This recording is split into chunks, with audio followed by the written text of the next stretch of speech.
देख रहे हैं अपना उत्तराखंड और मैं हूं आपके साथ तिशा गुप्ता। बुलेटिन की शुरुआत करेंगे बड़ी जानकारी के साथ। इस वक्त की बड़ी खबर देहरादून से मिल रही है। सीएम पुष्कर सिंह धामी का आज का कार्यक्रम, उत्तराखंड राज्य स्थापना की रजत जयंती के अवसर पर मुख्यमंत्री पुष्कर सिंह धामी कार्यक्रम में शामिल होंगे।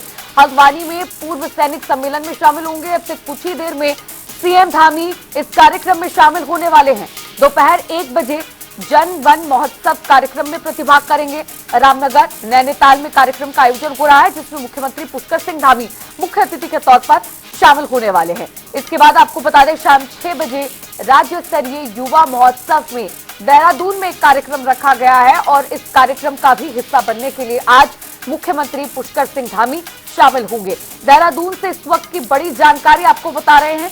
आज पूरे दिन के जो कार्यक्रम मुख्यमंत्री पुष्कर सिंह धामी के रहने वाले हैं वो आपको दिखा रहे हैं। दोपहर 1 बजे जनमन महोत्सव के चलते कार्यक्रम का आयोजन होगा, जिसमें मुख्यमंत्री पुष्कर सिंह धामी शामिल होंगे। इसके बाद शाम 6 बजे राज्य स्तरीय युवा महोत्सव कार्यक्रम देहरादून में आयोजित होने वाला है। सीएम पुष्कर सिंह धामी के आज के तमाम ये सभी कार्यक्रम रहने वाले हैं। सबसे पहले उत्तराखंड राज्य स्थापना दिवस की रजत जयंती के उपलक्ष्य में हल्द्वानी में पूर्व सैनिक सम्मेलन कार्यक्रम आयोजित होगा, जिसमें मुख्यमंत्री पुष्कर सिंह धामी शिरकत करेंगे और फिर उसके बाद दोपहर 1 बजे और फिर शाम 6 बजे जो 2 कार्यक्रम प्रस्तावित हैं उनमें भी सीएम धामी आज शामिल होंगे।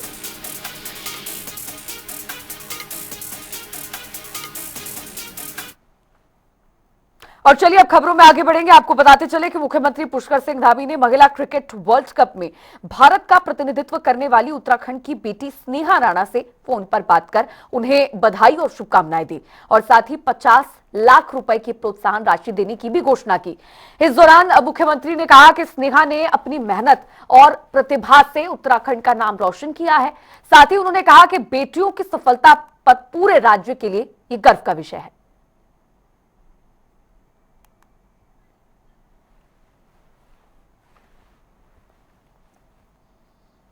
और राजधानी देहरादून से आ रही एक और बड़ी जानकारी का रुख कर लेते हैं। इस वक्त की एक और बड़ी खबर देहरादून से आपको बता रहे हैं, राज्य में पहली बार महिला क्रिकेट लीग का आयोजन होने जा रहा है। 25 नवंबर से टूर्नामेंट की शुरुआत होगी।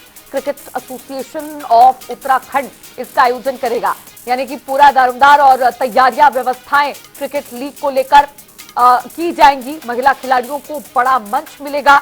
राज्य में महिला क्रिकेट को बढ़ावा देने के लिए इस टूर्नामेंट का जो आगाज है वो होने वाला है। देहरादून महिला क्रिकेट का नया केंद्र बनने वाला है।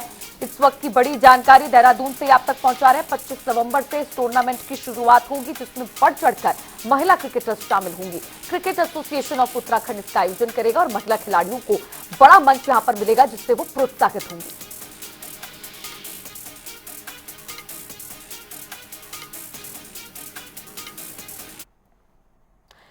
देहरादून से एक और बड़ी जानकारी आप तक पहुंचा दें। उत्तराखंड राज्य युवा महोत्सव 2025 से 26 का आगाज मुख्यमंत्री पुष्कर सिंह धामी शुभारंभ करेंगे। कैबिनेट मंत्री रेखा आर्या भी इस कार्यक्रम के दौरान शामिल होंगी। 6 से 8 नवंबर तक युवा महोत्सव चलेगा। सुबह 11 बजे से लेकर रात 10 बजे तक कार्यक्रम चलने वाला है। कई कार्यक्रम इस दौरान होंगे। परेड ग्राउंड देहरादून में महोत्सव का आयोजन होगा, जिसमें मुख्यमंत्री पुष्कर सिंह धामी भी शामिल होंगे। मुख्यमंत्री के साथ साथ कैबिनेट मंत्री रेखा आर्या भी इस दौरान इस कार्यक्रम में मौजूद रहेंगी। उत्तराखंड राज्य युवा महोत्सव 2025 से 26 का आगाज होने जा रहा है और आपको बता दें कि इसका शुभारंभ मुख्यमंत्री पुष्कर सिंह धामी स्वयं करने वाले हैं। उनके साथ साथ कैबिनेट मंत्री रेखा आर्या भी शामिल होंगी। 6 से 8 नवंबर तक युवा महोत्सव संचालित होगा और इन तमाम दिनों में सुबह 11 बजे से लेकर रात 10 बजे तक कई कार्यक्रम और कई प्रस्तुतियां रहेंगी। और साथ ही आपको बता दें कि कई तैयारियां इस महोत्सव के लिए लगभग पूरी कर ली गई हैं और अब से कुछ ही दिनों में सभी तैयारियां पूर्ण कर ली जाएंगी और शुभारंभ करेंगे सूबे के मुख्यमंत्री पुष्कर सिंह धामी।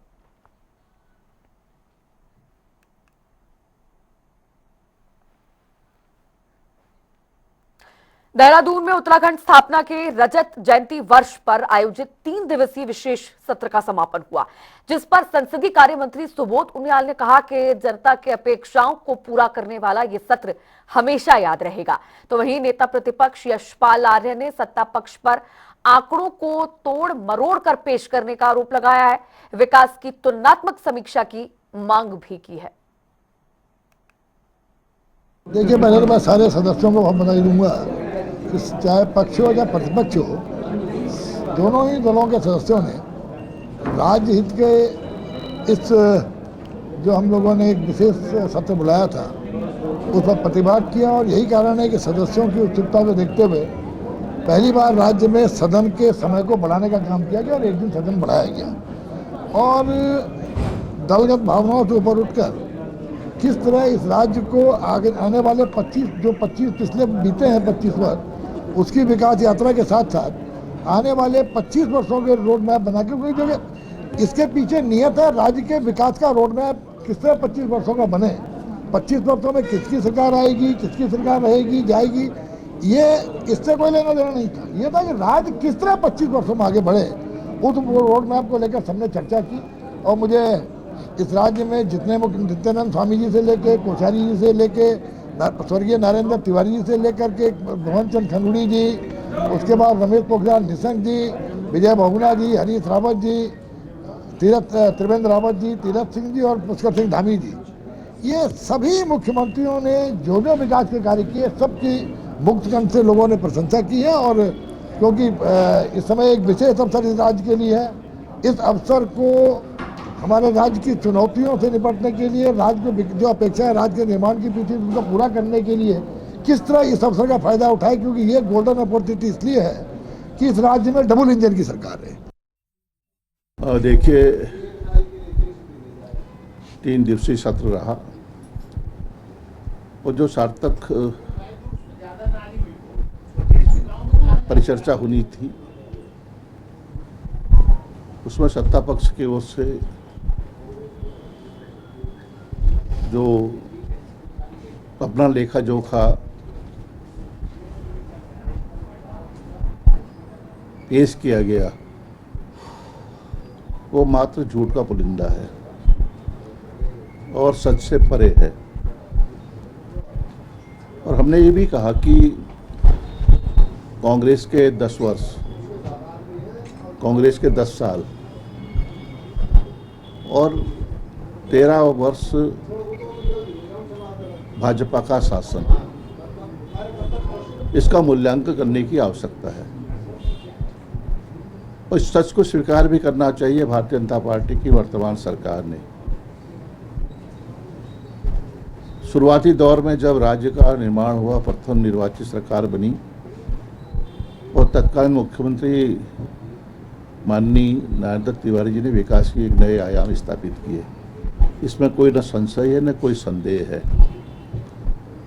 हमने जो समग्र विकास की को परिभाषित किया और जो चहुमुखी विकास को हमने धरातल पर उतारने का काम किया। बहुत बड़े प्रश्न थे, बहुत बड़े सवाल थे, बड़ा दबाव था, क्योंकि नवगठित राज्य था, शहीदों के सपने थे और आंदोलनकारियों का संकल्प था। और चलिए बुलेटिन में आगे बढ़ेंगे एक बड़ी जानकारी के साथ। इस वक्त की बड़ी खबर, बद्रीनाथ धाम में बर्फबारी के बाद ठंड बढ़ी है। शीतल हवाओं के बीच श्रद्धालुओं का सैलाब उमड़ा है। भगवान बद्री विशाल के दर्शन के लिए बड़ी संख्या में भक्त जुटे हुए हैं। तो कड़ी ठंड के बावजूद भी श्रद्धालुओं में जो दर्शन करने के लिए उत्साह है वो कम नहीं हो रहा और बड़ी संख्या में अभी भी श्रद्धालु बद्री विशाल के दर्शन करने के लिए, भगवान के दर्शन करने के लिए पहुंच रहे हैं। 25 नवंबर को बद्रीनाथ धाम के कपाट बंद होंगे और बर्फ की चादर ने आस्था का आकर्षण और भी ज्यादा बढ़ा दिया है।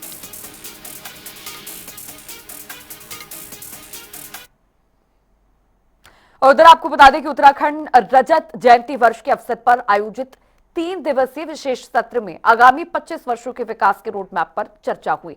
हालांकि कई विधायकों का इस पर कहना है कि अपेक्षित बहस नहीं हो सकी। इसी विशेष सत्र को लेकर हमारे संवाददाता अरुण सैनी ने विकास नगर के बीजेपी विधायक मुन्ना सिंह चौहान से खास बातचीत की है, सुनिए। उत्तराखंड अपना रजत जयंती वर्ष मना रहा है और रजत जयंती वर्ष को लेकर 3 दिवसीय विधानसभा का विशेष सत्र बुलाया गया। हमारे साथ इसी पर बातचीत करने के लिए विकास नगर से भाजपा विधायक मुन्ना सिंह चौहान जी हैं, उनसे बातचीत करेंगे।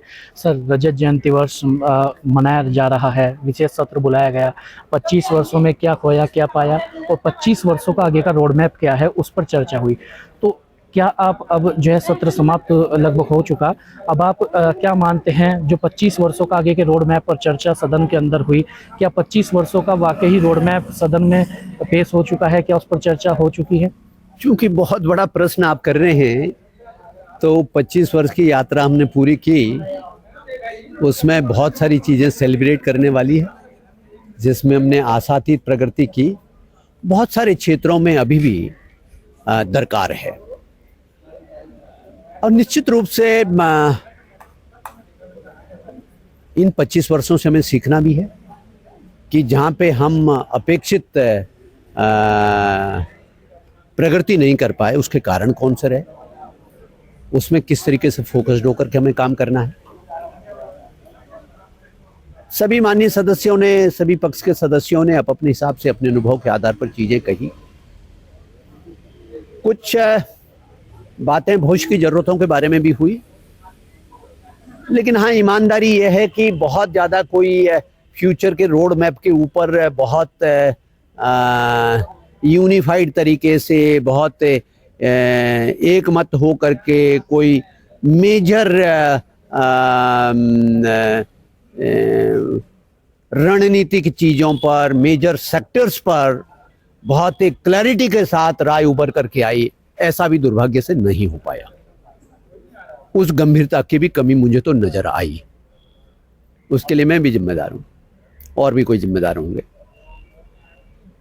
तो इसलिए जैसा मैंने कल जब कहा भी सदन के अंदर, जब मैंने भी बोला, तो मैंने कहा था वैसे इन 3 दिन के चर्चा में हम लोगों को बाई पार्टीशन डिबेट नहीं इसको बनानी चाहिए थी, ये नॉन पार्टीशन होनी चाहिए थी कि हम भूल जाएं कि किसकी सरकारें क्या है, किसने क्या किया, ये हुआ और ये हमारे वो है।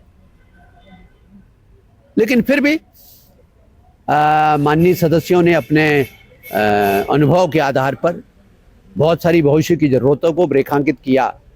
वो पॉलिसी फॉर्मेशन में सरकार की मदद करेगी। इन 25 सालों में सबसे बड़ी बात राज्य निर्माण के साथ ही साथ तमाम सारे जो सक्सेसिव गवर्नमेंट थी, जो सक्सेसिव गवर्नमेंट्स ने कंट्रीब्यूट किया, उसका तो सबने अपने तरीके से उसका योगदान किया। एक बड़ा कंट्रीब्यूटर, इस बात को साहित्य में पहले चूक कर गया बोलने में, जो सबसे बड़ा कंट्रीब्यूटर रहा पिछले 11 साल के अंदर, ये मैं ईमानदारी से कह रहा हूं, और इसको कोई चुनौती देना चाहे तो उसे मैं डिबेट कर सकता हूं। उत्तराखंड जैसे छोटे आबादी वाला प्रदेश जहां से केवल 5 मेंबर पार्लियामेंट जाते हैं, हिमाचल प्रदेश जैसे छोटे आबादी वाला प्रदेश जहां से केवल 4 मेंबर पार्लियामेंट जाता है। एक्चुअली दिल्ली में केंद्र सरकार में इन छोटे राज्यों की स्थिति नकार खाने में तूती की आवाज होती थी। एक कहावत है, नकार खाने में तूती की आवाज। इनकी कोई वॉइस नहीं होती थी, इनकी कोई सुनता नहीं था, इनकी कोई वक़्त नहीं होती थी। यहाँ के मुख्यमंत्रियों को प्रधानमंत्री जी के यहाँ अपॉइंटमेंट लेने में भी कहीं महीने गुजर जाते थे, शायद सालों भी लग जाते हो।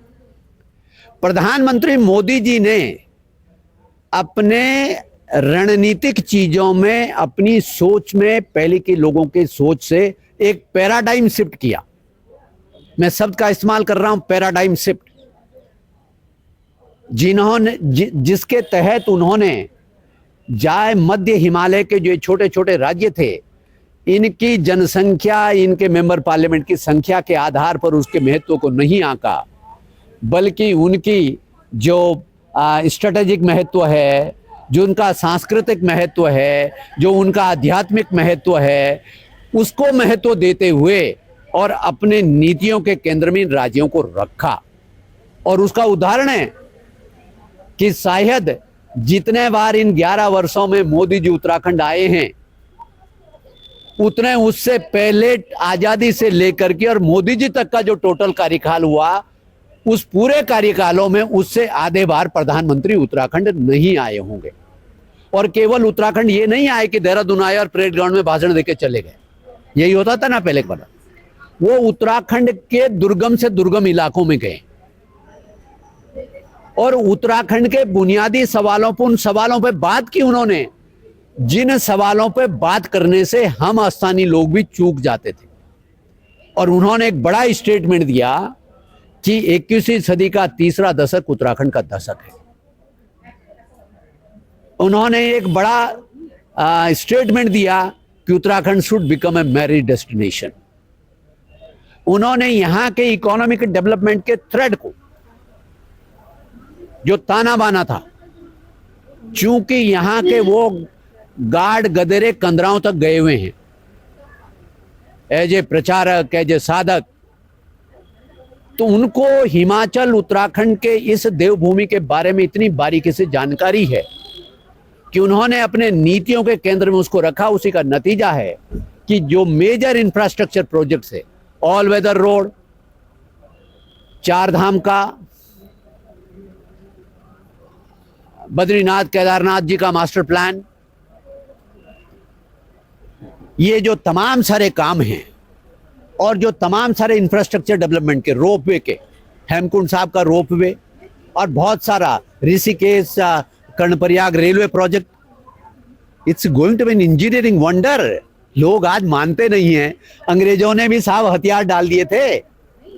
एक थोड़ा सा सुरंग यहाँ पे राजपुर में जाकर के कोलैप्स कर गई थी, बंगाल इंजीनियरिंग कंपनी के कुछ मजदूर दब गए थे। दे अबंडन द प्रोजेक्ट, लेकिन यहाँ पर जो ऋषिकेश कर्णप्रयाग है 125 किलोमीटर में से 125 किलोमीटर के करीब होगी शायद उसकी लंबाई, 100 किलोमीटर के करीब टनल के अंदर से जा रही है। It's an engineering wonder.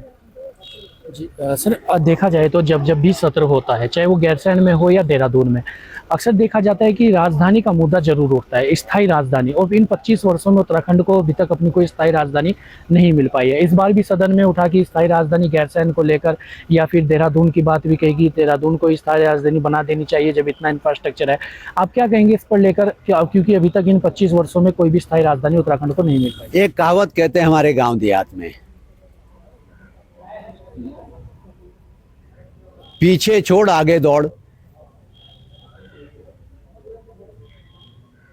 जो करना था वो करेंगे नहीं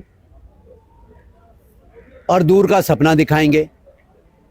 मैं कह रहा हूं जो हो चुका है उसका इफेक्टिव इंप्लीमेंटेशन करिए।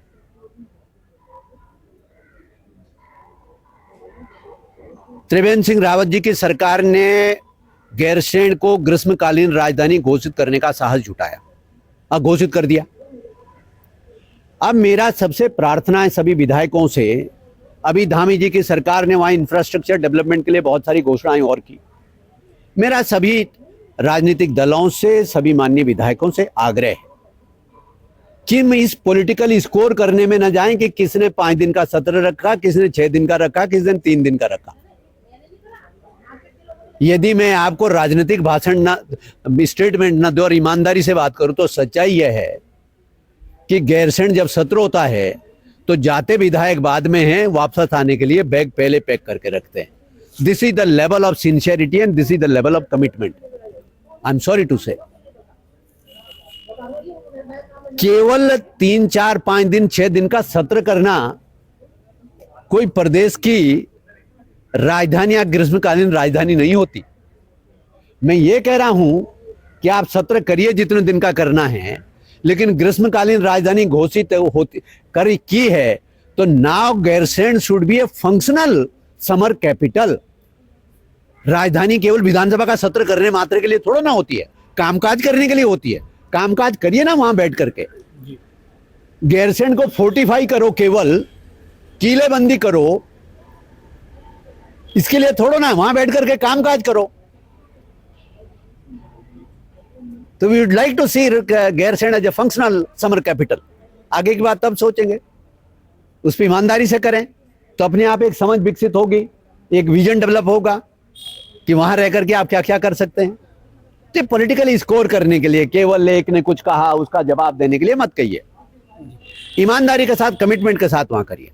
सर इसलिए मैं तो कभी जब विधानसभा के गैरसैंण के सत्र में जाता हूं तो जैसे आज हाउस खत्म हुआ तो एक दिन रुकता जरूर हूं, पीछे एक दिन रुकता हूं, वहां के स्थानीय लोगों से इंटरेक्ट करता हूं, गांव में जाता हूं, नीचे प्रधानों से बात करता हूं, पीडीसी मेंबरों से बात करता हूं, जिला पंचायत के मेंबरों से बात करता हूं, कुछ वहां की बात को समझते हैं, फलाना है, कोरिलेट करने की फिर कुछ समझ पैदा होती है कि हाँ भाई क्या किया जा सकता है। सर आज हमने वैसे तो पहाड़ों का रहने वाला तो जानता ही हूं। जी सर, आज ये भी देखा गया जब कांग्रेस के विधायक तिलकराज बेड़ जी ने कहा कि जितना इंफ्रास्ट्रक्चर यहाँ पर बन चुका है उस हिसाब से अब देहरादून को स्थायी राजधानी बना देनी चाहिए। कई विधायक कल भी ये बात कह रहे थे कि गैरसैंण को स्थायी राजधानी घोषित करो, लेकिन आज उनकी बात का किसी भी विधायक ने, जो भी विधायक सदन के अंदर थे, किसी ने भी विरोध नहीं किया। तो इसके पीछे क्या माना जाए कि सभी विधायकों की सहमति है कि कोई हाइपोथेटिकल चीज का मैं जवाब तो नहीं दूंगा। कुछ नीतिगत फैसले होते हैं, नीतिगत फैसले सरकारें लेती है, नेतृत्व लेता है और सबके कामकाज करने के डोमेन है। मेरा विधायक होने के नाते, पार्टी का विधायक होने के नाते, पार्टी के अनुशासन का पालन करते हुए मुझे मालूम है कि मेरी सीमाएं क्या है, लेकिन मैं अपने सीमा के अंदर रह करके बहुत मजबूती के साथ, दमखम के साथ इस बात के लिए कह रहा हूं कि जब सरकार ने गैरसैंण को ग्रीष्मकालीन राजधानी घोषित कर दिया है तो Gairsain, Bharadisain should be A actually functional summer capital. तो आप क्या कहना चाह रहे हैं कि 6 महीने वहां से सरकार चले? मैं कुछ नहीं कह रहा हूं, मैं जितना कह रहा हूं उसको जोर दे करके कह रहा हूं कि समर कैपिटल घोषित है तो समर कैपिटल वो फंक्शनल होनी चाहिए। विधानसभा का सत्र जितने दिन हो वो अपनी जगह है, लेकिन उसके साथ ही साथ वहां भराड़ीसैंण में, गैरसैंण में बैठ करके उस सचिवालय से बाकायदा राजकाज संचालित होना चाहिए, ये कह रहा हूं मैं। जी धन्यवाद सर। तो ये हमारे साथ विकास नगर से भाजपा विधायक मुन्ना सिंह चौहान जी, सभी विषयों को लेकर इन्होंने अपनी बात रखी है। कैमरा पर्सन रोहित के साथ मैं अरुण सैनी, जनता टीवी देहरादून। इस बुलेटिन में फिलहाल के लिए इतना ही, रुक रहे एक ब्रेक के लिए।